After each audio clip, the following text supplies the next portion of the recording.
aleluia.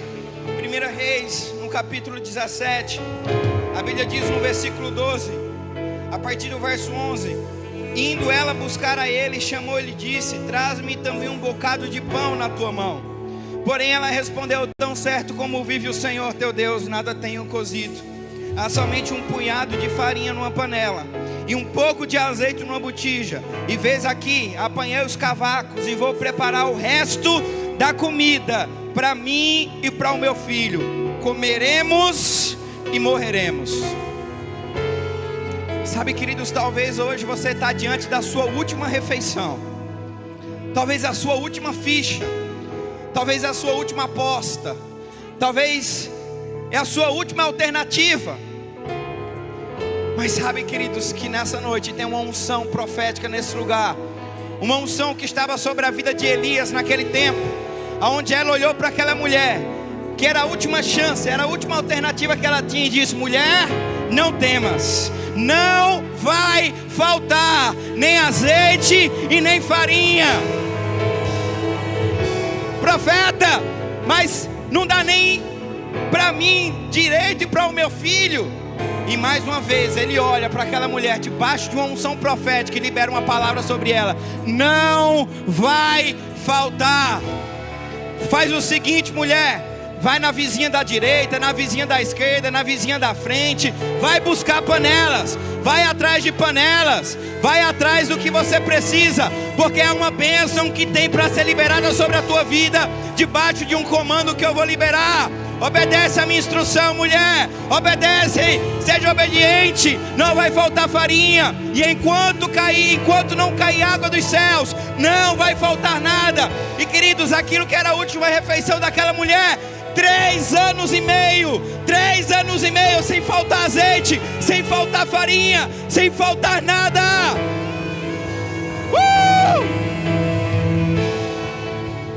Vai além do que podemos pensar ou imaginar. Existe uma provisão do alto, queridos. Existe um recurso dos céus. Existe a mão do Senhor sobre nós nessa noite. Levanta mais uma vez as tuas mãos e declara isso. Oh, haverá, queridos, um caminho para você passar. Oh, haverá rompimento no deserto, seja o que for. Vamos. Isso. Canta isso com intensidade, meu irmão. Aleluia.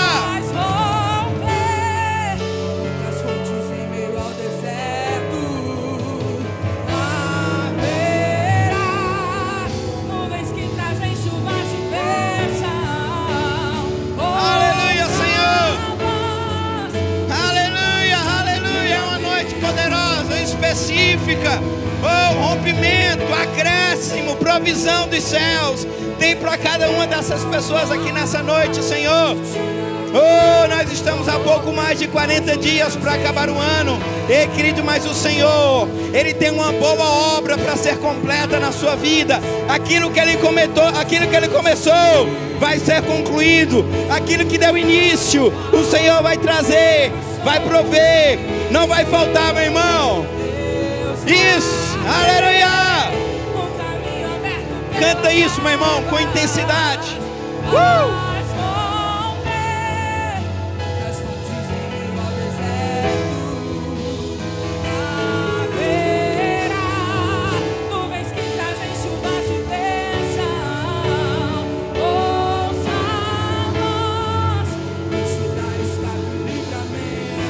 Aleluia, aleluia, aleluia.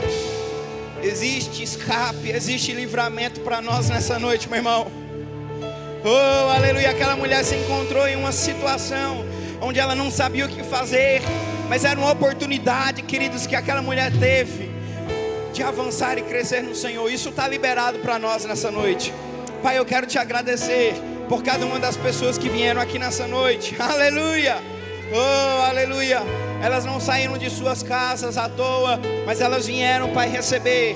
Elas vieram usufruir. Elas vieram acessar um novo tempo. algo que o Senhor tem liberado sobre essa igreja nesses últimos dias. Um avalanche de provisão, de rompimento, onde nós iremos ver, por meio de testemunhos, por meio de notícias, a tua mão poderosa alcançando cada uma dessas pessoas. E eu creio, Pai, que essa será uma noite específica. Não será mais uma noite, mas uma noite onde nós iremos viver e provar de um novo nível em Ti. Você crê nisso comigo, querido? Olha para a pessoa que está do teu lado e diz assim: hoje é uma noite de milagres. Fala assim para ela: de provisão. Fala assim: de milagres inesperados. Fala assim: de portas abertas. Fala assim: de favor divino, de uma graça sobrenatural sobre a tua vida. Dá um glória a Deus aí no teu lugar, meu irmão. Aleluia, aleluia, glória a Deus, glória a Deus. Glória a Deus, você pode se sentar. Oh, aleluia. Obrigado, Ministério de Louvor. Obrigado, Senhor, pelo ar-condicionado dessa igreja. Glória a Deus. Aleluia. Oh, obrigado, Pai. Você está bem, queridos, nessa noite? Glória a Deus. Deus é bom em todo tempo. Aleluia. Eu tenho uma palavra no meu coração e eu quero compartilhar ela com você. Se você puder abrir comigo no livro de Números. Aleluia. Números, a partir do capítulo 13. Nós vamos começar lendo esse texto aí nessa noite. Números é o quarto livro da Bíblia. Você vai passar Gênesis, Êxodo, Levítico, e aí você vai chegar em Números. Números no capítulo 13, a partir do versículo 25. Eu queria que pudéssemos ler esse texto juntos. Enquanto você vai abrindo, para você que nos visita pela primeira vez, seja muito bem-vindo ou bem-vinda. Que honra, que privilégio ter você conosco nessa noite. É uma grande honra. Se você já congrega em algum lugar, leva a graça e a paz do Senhor ao teu pastor. Caso você não congregue, com certeza aqui é um bom lugar para você congregar. Você aí também que nos acompanha de forma online, seja muito bem-vindo ao nosso culto. Assim como você, outras pessoas também precisam ser alcançadas. Logo abaixo da transmissão tem uma setinha escrito compartilhar. Assim que você clicar, o teu celular já vai abrir nas suas abas principais das suas redes sociais. E aí você vai conseguir compartilhar esse culto com várias pessoas. Não somente você online, mas você aqui também, queridos, que está conosco. Quiser compartilhar o culto com alguém, só entrar no YouTube, escrever Verbo Sinop. A gente vai estar ao vivo e você vai poder compartilhar. Antes de lermos esse texto, quero agradecer a todos os irmãos que pegaram junto com as ofertas das cadeiras. Queridos, nós fizemos o pedido essa semana e fechamos em 150 unidades. Amém? Utilizamos aí o recurso do costelão, mais algumas ofertas de irmãos que entraram. Sou grato pela tua vida, pela tua fidelidade e pela tua generosidade. E nós fechamos aí o pedido de 150 cadeiras, amém? Pastor, eu quero contribuir, eu quero pegar junto. Não tem problema, você pode continuar pegando junto. A gente vai fazer um novo pedido. Assim que a gente atingir uma quantidade específica, o pastor Luiz vai estar ali no final. Ele vai estar ali para te passar mais informações. Até a gente parcelar também esse valor para você no cartão, caso você queira. Amém? A respeito de valores, modelo, o pastor Luiz também vai te mostrar ali no final. Mas nós fechamos o primeiro pedido dessa remessa em 150 unidades. O nosso alvo são 300 cadeiras, amém? Então já atingimos 50% do nosso alvo, amém? Então o pastor Luiz está ali no final do culto para te passar mais informações, caso você queira continuar pegando junto com a compra das novas cadeiras, amém? Números capítulo 13, a partir do verso 25, a Bíblia diz assim: ao cabo de 40 dias, voltaram de espiar a terra, caminharam e vieram a Moisés e a Arão, e a toda a congregação dos filhos de Israel, no deserto de Parã, a Cádiz. Deram-lhes conta a eles e a toda a congregação, e mostraram-lhe o fruto da terra. Relataram a Moisés e disseram: fomos à terra a que nos enviastes, e verdadeiramente mana leite e mel. Este é o fruto dela. O povo, porém, que habita nessa terra é poderoso, e as cidades muito grandes e fortificadas. Também vimos ali os filhos de Anak, os amalequitas, habitam na terra do Negueb. Os heteus, os jebuseus e os amorreus habitam na montanha. Os cananeus habitam ao pé do mar e pela ribeira do Jordão. Então Caleb fez calar o povo perante a Moisés e disse: eia, subamos e possuamos a terra. A mensagem que o Senhor colocou no meu coração para essa noite se chama: a terra que tem mel também é uma terra que tem gigantes. Eu não sei se você já teve aquela oportunidade de fechar um contrato ou algo nesse sentido, onde o produto na qual você está comprando ou alugando, ele é tão bom que você assina o contrato e às vezes esquece de ler as letrinhas miúdas. E às vezes você se surpreende ou até se assusta com aquela cláusula que não é tão atrativa como o produto ou imóvel na qual você está fechando. E aí você se surpreende, você toma aquele susto. Foi mais ou menos o que aconteceu aqui nessa passagem, quando eles foram espiar a terra. Nós estamos falando aqui, queridos, de uma promessa que vinha há muito tempo. Antes do povo nascer, antes do povo crescer, antes do povo ser escravizado, o Senhor já tinha profetizado sobre todas essas coisas. Gênesis no capítulo 15, em Abraão, ele profetiza tudo isso que vai acontecer. Você conhece a história. José, ele é vendido pelos irmãos, ele passa todo aquele processo, ele chega no mais alto escalão da maior nação e mais poderosa da época, que era o Egito, estando abaixo somente de Potifar. A Bíblia fala que José, por meio da sua sabedoria divina, faz com que o Egito prospere em meio a uma crise. O povo hebreu começa a prosperar por meio de José, que está ali no governo daquela nação. Mas a Bíblia diz que o tempo de José passa, ele morre, se levanta um novo rei no Egito, um novo líder que não conhecia o que José tinha feito e começa a escravizar o povo hebreu durante 400 anos. Nós estamos falando aqui, querido, pelo menos de 6 gerações, no mínimo. Nós estamos falando aqui, queridos, de um povo que peregrinou no deserto durante 40 anos, que vinha de uma condição de escravidão, que vinha de uma condição na qual eles não conheciam de fato quem era o Senhor, mas começaram a provar da bondade, dos milagres do Senhor, por meio de Moisés, por meio dos milagres. Mas a promessa da terra prometida já era uma promessa muito antiga, já era uma promessa que vinha passando de geração em geração. E chegou o grande dia, chegou o momento, estava muito próximo deles possuírem aquela terra. E a visita foi instruída pelo Senhor: vão lá, vejam a terra, visitem a terra. Mas em nenhum momento nós vamos encontrar nas passagens bíblicas o Senhor falando sobre os gigantes que haviam naquela terra. O Senhor sempre falou sobre uma terra que emana leite e mel, uma terra próspera, uma terra divina, uma terra que era deles. Mas em nenhum momento nós vamos ver o Senhor falando sobre os gigantes que haviam naquela terra, sobre os gigantes que estavam naquela terra. Isso não foi uma pegadinha do Senhor, como muitas vezes existe em um contrato que assinamos, mas isso foi uma estratégia divina do Senhor para fortalecer a fé daquele povo. Nós vamos ver, queridos, que em outros momentos vamos ser alertados diante de situações.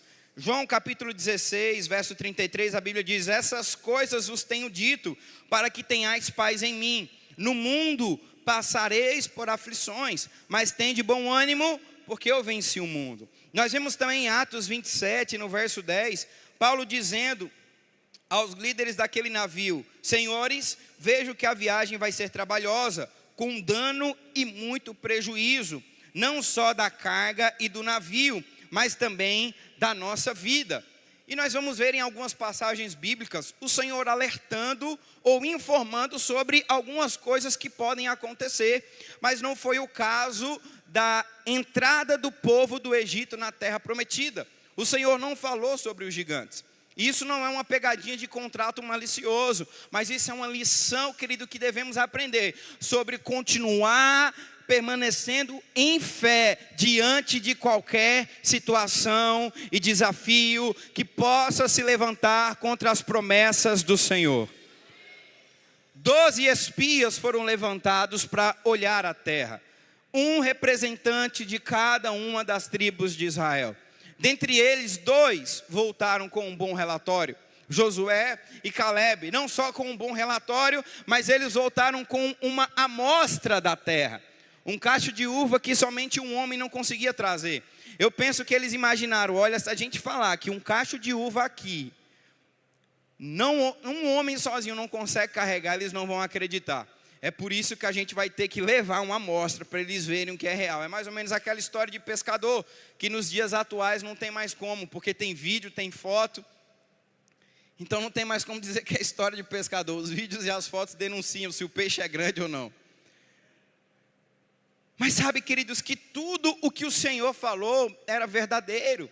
Mas a ótica da maioria do povo era uma ótica negativa. E eles deixaram com que os problemas, os gigantes daquela terra, abafassem e enterrassem a fé que eles estavam gerando, vendo o que o Senhor tinha para eles. E sabe, queridos, que em determinados momentos da nossa vida, o Senhor, Ele não vai maquiar ou esconder as adversidades que vamos viver, mediante ao sim que damos a Ele. Mas é que o Senhor quer que eu e você possamos aprender como devemos enxergar as coisas. Josué e Caleb pegaram a visão. O fato aqui, querido, não eram os gigantes na terra. O fato era como você enxerga a promessa e a provisão de Deus na sua vida. Eles rasgaram as vestes no capítulo 14 para tentar fazer com que o povo parasse de reclamar e murmurar e dizer: ei, e daí que essa terra tem gigantes? E daí que eles são grandes? Será que o Deus que prometeu a nossa terra não é fiel para nos dar? Ela é nossa, vamos entrar e possuir. Esse é o espírito da fé, querido, que deve ter dentro de nós. Esse é o comportamento que o Senhor deseja que eu e você possamos ter. Estamos falando de uma geração de 400 anos escrava. O Senhor fez tantos milagres naquele deserto, querido. Era comida fresca todos os dias, o sol não molestava eles de dia e nem a lua de noite, as roupas não se desgastavam com o tempo. Sabe, queridos, Deus El Shaddai, o mais do que suficiente, se manifestou em dezenas de vezes naquele deserto para aquele povo. Mas mesmo assim não foi o suficiente para eles acreditarem que aqueles gigantes poderiam ser vencidos por um povo que agarrou com fé a visão de Deus.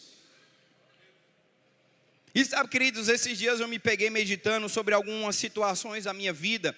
Dentre elas, um tempo onde eu e a minha esposa vivemos no ano de 2019, lá em Campina Grande, quando fizemos escola de ministros. E eu me lembro que em um dos determinados tempos de oração, onde eu tirava com o Senhor, eu questionei a Ele dizendo: Senhor, por que o Senhor não disse que essa decisão, ela viria acompanhada de tantas pressões? Ela viria acompanhada de tantos desafios. Pai, eu tenho vivido o teu favor divino, mas sabe, queridos, acompanhado daquele favor divino, estavam vindo algumas pressões também. E o Senhor foi muito claro e objetivo em responder para mim com uma pergunta: se eu tivesse mostrado para você os desafios, você teria topado? Você não pode mentir para mim, filho, seja sincero. Eu conheço você e o seu coração. E eu falei com o Senhor: Pai, se o Senhor tivesse me mostrado os desafios, talvez, muito provavelmente, eu tinha recuado e tinha dito não. E o Senhor foi muito claro comigo naquele dia. Ele disse: eu não quero que você se torne alguém que me obedeça mediante a circunstância. Eu quero que você me obedeça independente do desafio que possa acontecer. O fato dessas pressões estarem aqui não significa que eu não estou com você. O fato das adversidades se levantarem não significa que esse lugar não é um lugar de provisão para você durante esse tempo. E sabe, querido, o fato daqueles gigantes estarem naquela terra não significava que a terra não pertencia àquele povo. Mas pelo contrário, o Senhor queria fé daquelas pessoas. O Senhor queria que eles pudessem realmente obedecer a um comando divino, não atentando para o relatório negativo, mas atentando para a promessa. E sabe, querido, o fato da terra que Deus tem prometido para você, ela manar leite e mel, talvez isso não signifique que ela não tenha gigante, mas o fato dela ter gigante não anula que essa terra é sua. O fato de pressões se levantarem não anula a provisão de Deus na sua vida. O fato de relatórios negativos se levantarem não anula o que o Senhor liberou sobre a sua vida, meu irmão. Não anula. Josué e Caleb agarraram com fé e falou: esses gigantes eles não são a prova de que essa terra não é nossa, pelo contrário, eles estão lá, mas eles vão ter que sair, porque essa terra foi prometida muito antes do nosso nascimento, e se o Senhor prometeu, ela é nossa, vamos entrar e possuir essa terra.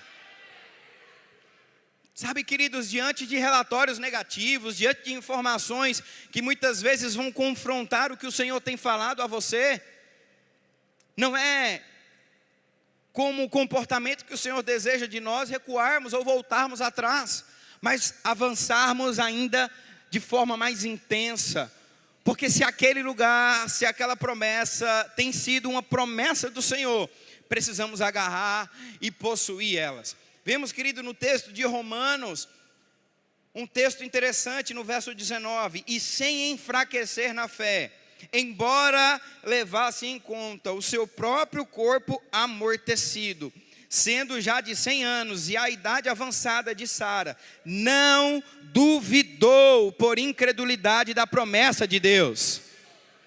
O fato, querido, do corpo de Abraão estar adormecido, o fato da sua esposa ser estéril, o fato daquele casal de idosos já ser avançado em idade,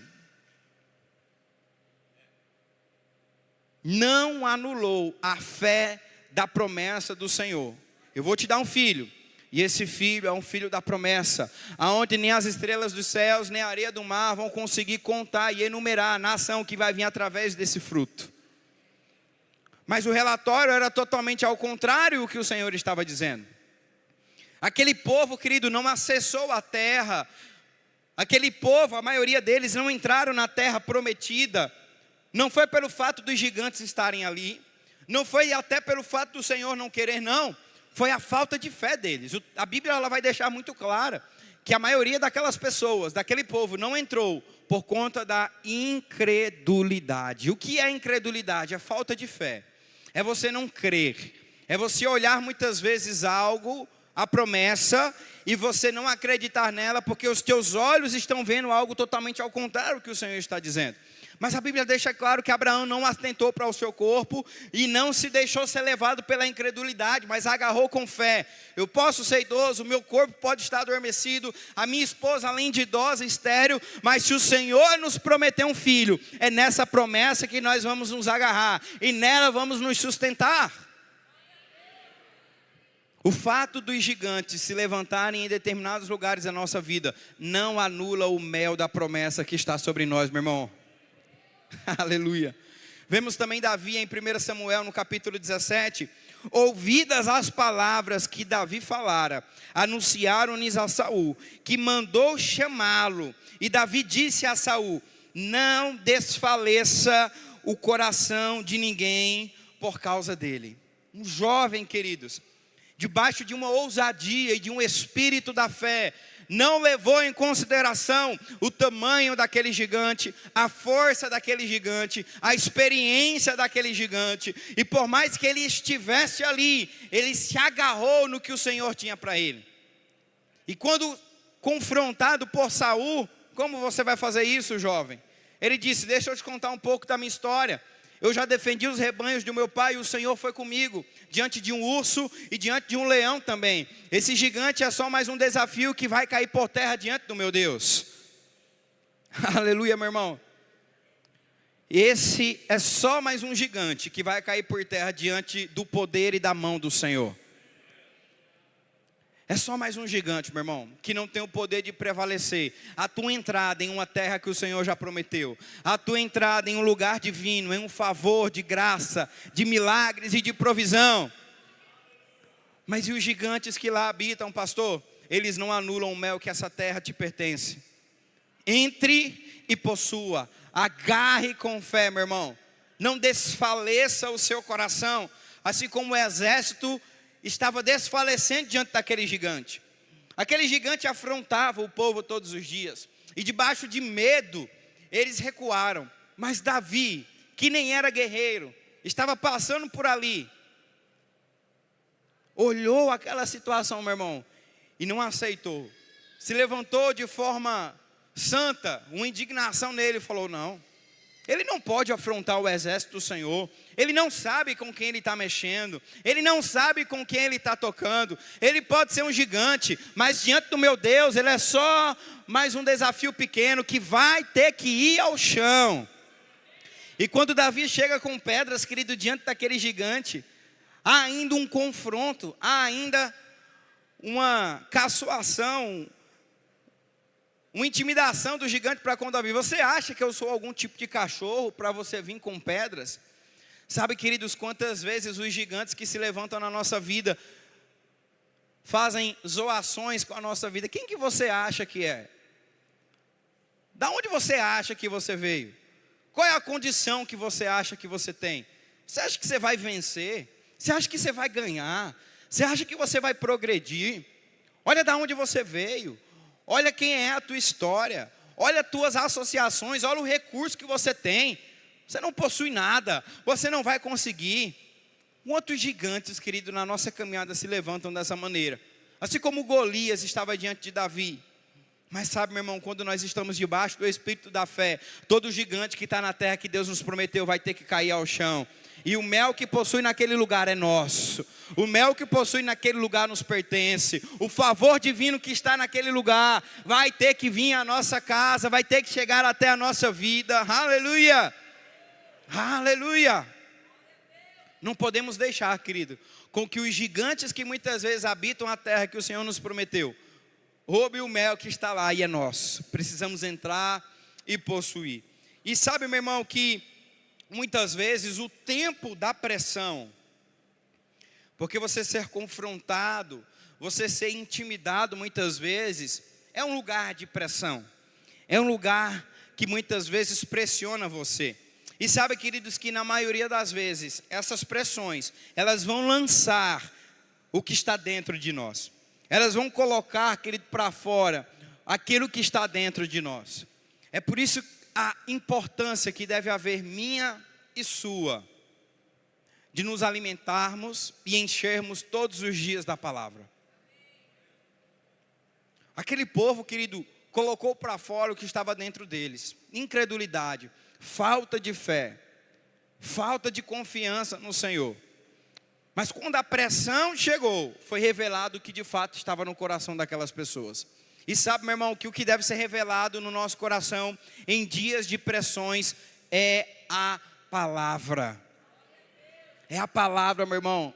É a confissão de fé todos os dias. É a promessa do Senhor sobre nós todos os dias.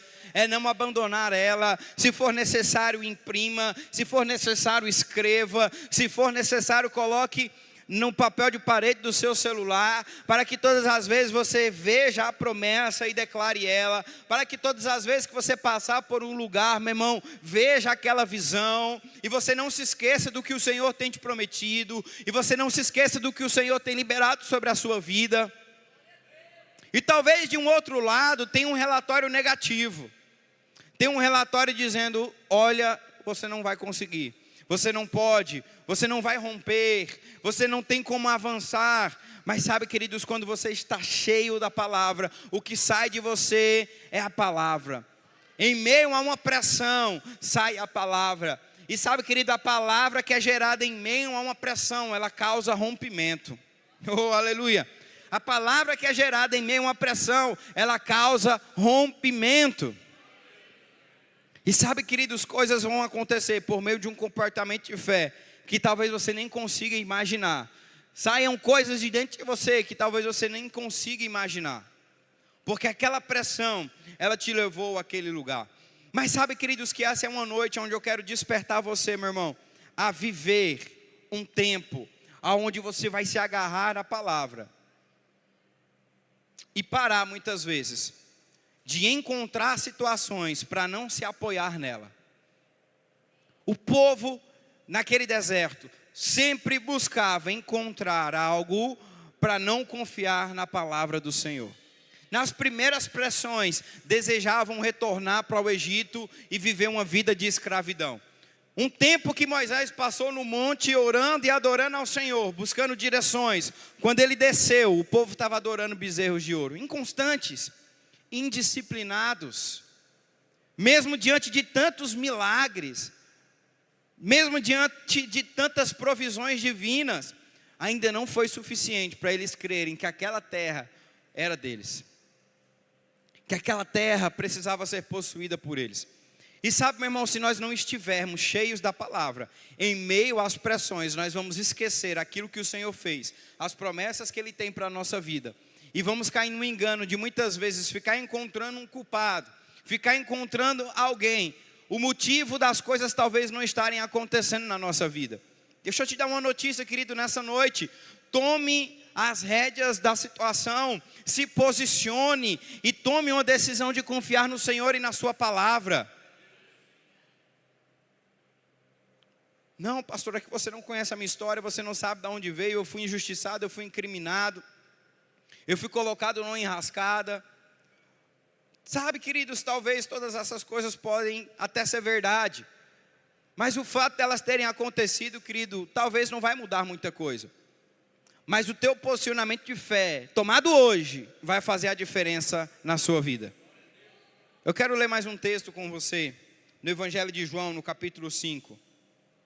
Diga assim comigo, Deus é bom. Diga assim comigo, o Senhor é fiel para cumprir tudo aquilo que Ele prometeu a mim. Obrigado, Senhor, pela sua palavra. Aleluia, aleluia. Evangelho de João, no capítulo 5, a partir do verso 1, nós vamos ver uma história interessante, a cura de um paralítico. Aleluia. Você encontrou João, capítulo 5, verso 1?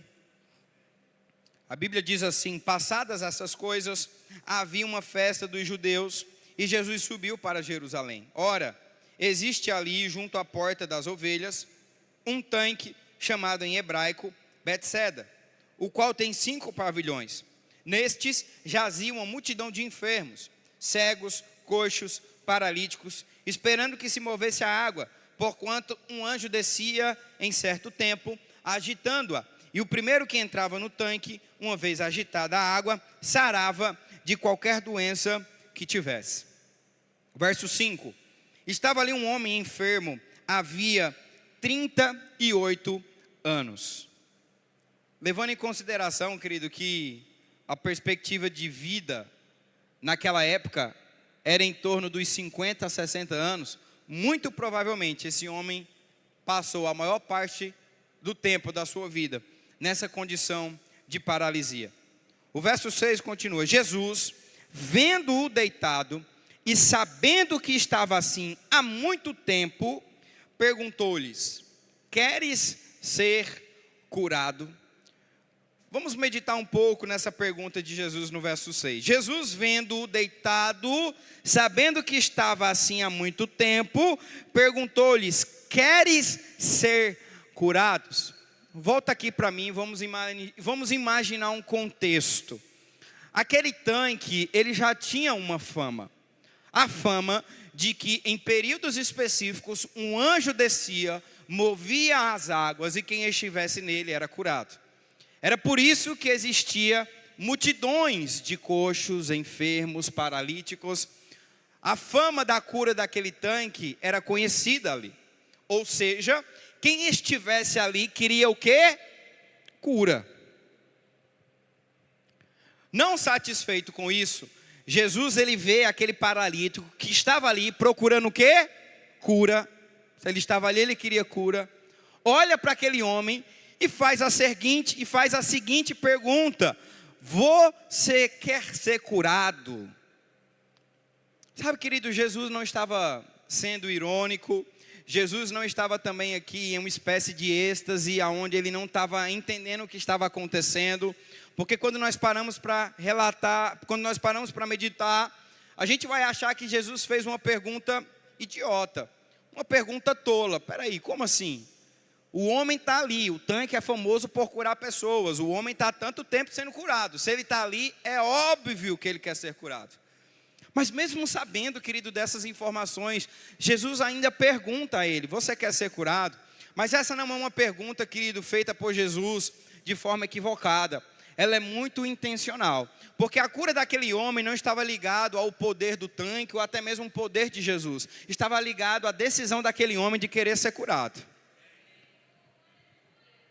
O fato, querido, de um milagre, de uma provisão, de uma promessa estar sobre a sua vida, isso não é algo que o Senhor não quer, mas isso está ligado às decisões que nós estamos tomando.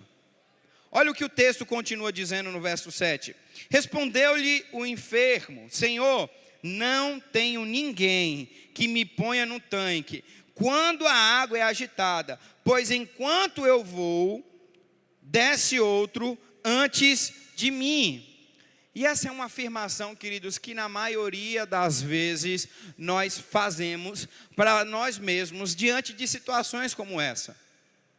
Você quer viver o extraordinário de Deus? Você quer viver um milagre, uma provisão divina? Claro que queremos. Mas sabe, querido, enquanto começarmos a continuar a dar desculpas, terceirizar os nossos problemas, começar a transferir as nossas responsabilidades. Eu até quero ser curado, mas quando eu tento, alguém passa na minha frente, quando eu vou eu não consigo, e aí não dá tempo, e aí eu estou aqui, há 38 anos, esperando ser curado. Eu queria, mas toda vez que eu vou, alguém passa na minha frente, eu não consigo, e aí é isso, né? E aí eu vou viver na minha vida aqui esperando. Sabe, querido, enquanto estivermos com comportamentos como esse na nossa vida, e não assumirmos a rédea das coisas, e não decidirmos mudar os nossos comportamentos, mudar a nossa vida, mudar os nossos hábitos, mudar o favor divino dos céus, nós não vamos viver, querido, o sobrenatural de Deus. Nós não vamos viver, querido, o favor divino dos céus. Esses últimos dias eu meditei muito nessa passagem da viúva de Serepta e Elias, em 1 Reis, no capítulo 17. A fome, querido, era algo que estava sobre toda a região. Eu não estou falando sobre uma crise econômica no sentido de as pessoas não conseguirem comprar o que elas querem, ou as coisas ficarem superfaturadas de uma maneira que o recurso delas não conseguem adquirir, e talvez aquele sonho que você tinha não conseguiu adquirir naquele ano, porque os negócios não deram. Não estou falando de uma crise nesse sentido. A Bíblia está falando sobre uma crise de fome, aonde estava sem chover, não tinha como colher o que se plantava, e as pessoas estavam morrendo de fome, porque não tinha comida, não somente naquela cidade, mas em toda a região. E como bem falado por aquela viúva em 1 Reis 17, era a última refeição dela e do filho dela. E aí você conhece a história, uma provisão, um milagre sobrenatural, não falta azeite, não falta farinha. Aquela mulher pega o alimento que ela tem, dá àquele homem que é o profeta do Senhor, e um milagre sobrenatural acontece. Você conhece a história. E quando nós vamos meditando, lendo, aquilo vai subindo, querido, algumas perguntas dentro de nós. Porque talvez não conseguimos viver milagres nessa proporção em uma aliança tão superior. Nós estamos falando, querido, de uma aliança inferior à nossa que nós estamos vivendo daquela mulher. E nós estamos falando de uma mulher estrangeira. Ela nem era uma mulher da casa de Israel. Se você ler o início do texto, você vai ver que o Senhor envia Elias para aquele lugar. E ela não era uma mulher israelita, era uma mulher estrangeira. Então ela nem era uma mulher do povo do Senhor, de forma direta. Mas mesmo assim ela vive aquele milagre. E aí a gente fica se perguntando, por que uma mulher com uma aliança inferior, não sendo até naquela época do povo de Deus, viveu algo tão sobrenatural? E o Senhor respondeu essa pergunta com uma outra pergunta para mim. Se você estivesse, você e o seu filho, diante da sua última refeição, e um estranho batesse na sua porta, dizendo que era um homem de Deus, pedindo a última comida sua e do seu filho, você daria para ele? Seja sincero comigo, Guilherme, não minta para mim, eu conheço o seu coração. Eu falei, Senhor, muito provavelmente, e é certo, que eu não daria a última refeição minha e do meu filho para um estranho. E o Senhor continuou aquele diálogo comigo. Está aí a resposta, talvez, pela qual você e muitas outras pessoas não conseguem viver níveis como este de provisão, porque não estão dispostos a viver os sacrifícios que essas provisões pedem. Não estamos dispostos, queridos, muitas vezes, de sacrificarmos à altura aquilo que muitas vezes a provisão do Senhor vai pedir para a nossa vida. Quando o jovem rico foi confrontado pelo Senhor, olha, vende tudo que você tem, entrega aos pobres. A Bíblia diz que ele recua. E ele fala, é muito alto esse preço. Eu não consigo honrar isso. E muito provavelmente aquele jovem deixa de viver um tempo sobrenatural. Enquanto continuarmos, querido, com desculpas, dificilmente vamos viver um tempo extraordinário do Senhor. Querendo encontrar um erro nas pessoas, querendo encontrar o erro em outros lugares, querendo terceirizar, mas é isso, é fulano, é cicrano, é beltrano. Não, meu irmão, hoje somos nós. Esquece as pessoas e foca naquilo que o Senhor tem para você e decida hoje viver esse tempo sobrenatural, mudar a rota, mudar os seus comportamentos. E foi isso que Jesus fez com aquele homem. O verso 8 continua, então lhe disse Jesus, levanta-te e toma o teu leito e anda. Espera aí, meu irmão, ele estava 38 anos paralítico naquela condição. Se aquele homem um dia andou, provavelmente ele até esqueceu como andar. E se ele estava naquele tanque, é porque ele precisava de cura para andar. Ele não podia andar porque ele estava enfermo. Então ele precisava da cura para obedecer ao comando do Senhor. Mas o Senhor deu uma instrução inversa. O Senhor olhou para ele e fala, levanta e anda. Não espera alguém te colocar no tanque para ser curado. Levante-se e vá até o tanque para receber a sua cura. Mas como se eu não consigo andar? Como se eu não consigo me locomover? Como se eu não consigo sair desse lugar? Fé. E a Bíblia diz, querido, que imediatamente o homem se viu curado. E tomando o seu leito, pôs-se a andar. Aleluia, meu irmão. Aleluia. Quando nós tomamos uma decisão, queridos, quando nós tomamos uma iniciativa de fé, nós vivemos a provisão total do Senhor sobre as nossas vidas. É isso que Ele tem para mim, é isso que Ele tem para você, é isso que Ele tem para a tua empresa, é isso que Ele tem para os teus negócios, é isso que Ele tem para a tua casa, é isso que Ele tem para o teu emprego, é isso, querido, que Ele tem para liberar sobre cada um de nós aqui. A terra que Deus te prometeu, ela pode até ter gigantes, mas sabe, querido, ela tem mel, e esse mel, ele pertence a você. Tem recursos, tem provisão naquele lugar. E nós precisamos acessar por meio da fé que temos. Por meio da iniciativa, querido, de crer na palavra no Senhor. Pastor, e quanto tempo isso vai demorar? Sabe, queridos, eu não tenho como talvez responder essa pergunta para você nessa noite. Mas o que eu tenho para te responder é, enquanto você continuar a perseverar, eu tenho certeza, querido, que vai haver um rompimento dos céus sobre a sua vida. Um rompimento dos céus sobre a sua vida. Um rompimento dos céus. Recebi um testemunho essa semana, queridos, de uma irmã, que testemunho poderoso, sobre comportamentos de fé, mudanças de hábito, deixar a palavra governar sobre a sua casa, sobre a sua família, sobre a sua empresa. E ela veio, querido, junto com a sua família, de um cenário, de uma sociedade, onde eles estavam ali, cheios de problemas, com vários problemas financeiros também, vindo daquele lugar. E que se você fosse conversar com qualquer economista, com qualquer gestor financeiro, para que eles pudessem estar vivendo o nível que eles estão vivendo hoje, era pelo menos uns 10 anos.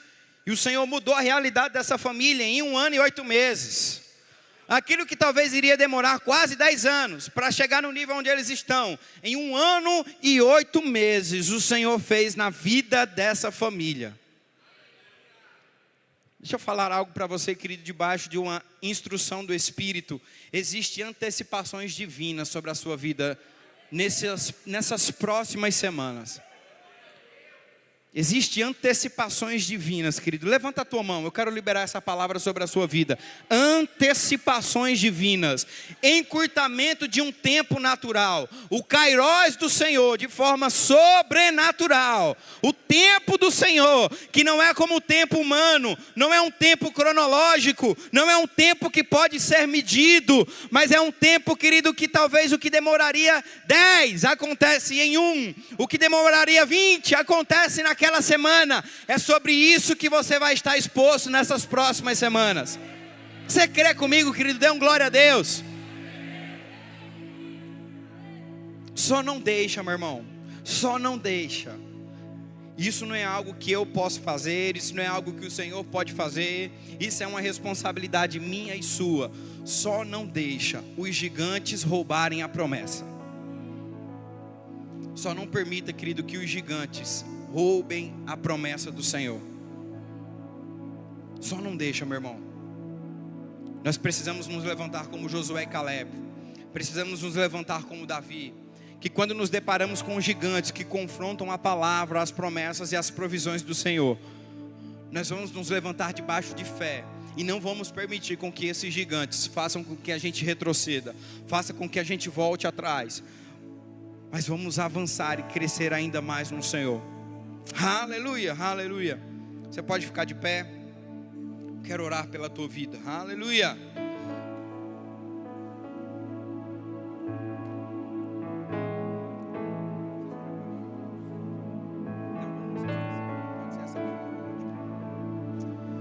Aleluia, aleluia. Você pode fechar os seus olhos, meu irmão.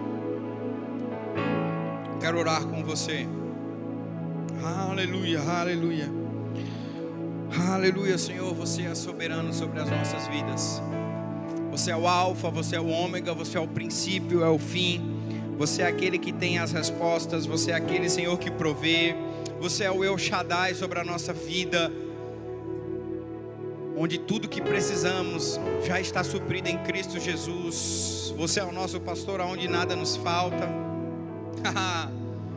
Oh, Senhor, e se necessário, irá se abrir um caminho diante do mar. Se necessário, os leões fecharão a boca. Se necessário, fontes irão brotar do deserto. Mas vai haver uma provisão sobre a nossa vida.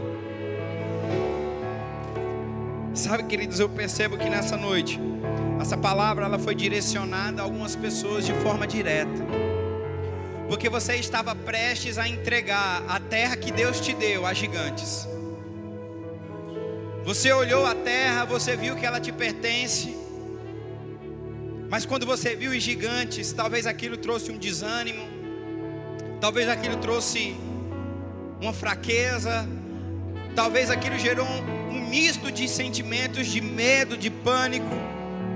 Mas sabe, queridos, nessa noite eu trouxe essa palavra debaixo de uma direção divina para dizer: não permita com que os gigantes roubem a terra que Deus te prometeu. Existe uma palavra e uma promessa sobre a sua vida, e se você agarrar com fé, ela vai se cumprir. Ela vai se cumprir.